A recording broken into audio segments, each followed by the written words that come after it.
ఓం శ్రీమాత్రే నమః. సౌందర్యలహరి 28వ శ్లోకం.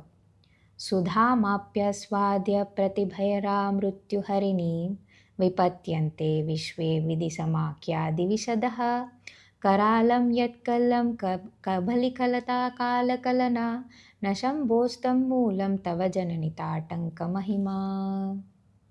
దీనికి అర్థం, క్షీరసాగర మదనం జరిగినప్పుడు ఫస్ట్ పాయిజన్ వస్తుంది, దాని తర్వాతనే అమృతం వస్తుంది. ఈ పాయిజన్ వచ్చినప్పుడు రాక్షసులు, దేవతలు అందరూ కూడా చాలా చాలా భయపడిపోతారు. ఎందుకంటే ఈ పాయిజన్ అందరినీ కాల్చేస్తూ ఉంటుంది. అప్పుడు శివుడు ముందుకొచ్చి, నేను ఈ పాయిజన్ని తీసుకుంటాను, నేను ఇది తీసుకొని నా కంఠంలో పెట్టుకుంటాను అని ముందుకొస్తారు. అప్పుడు అమ్మవారు వచ్చేసి, మీరు తీసుకోండి, ఏమి భయం లేదు, నేను చూసుకుంటాను, మీకేమి కాకుండా నేను చూసుకుంటాను అంటుంది.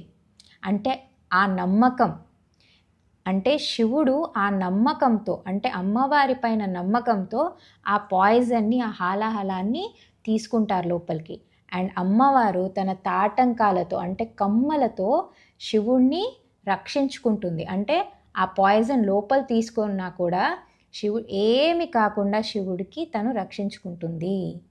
అందుకనే వాళ్ళని జగత్ మాతాపితరో వందే పార్వతీ పరమేశ్వరో అంటారు. ఏ ప్రాబ్లం వచ్చినా, ఏ సమస్య వచ్చినా వాళ్ళు అమ్మ నాన్నల్లా మనల్ని కాపాడుతూ ఉంటారు.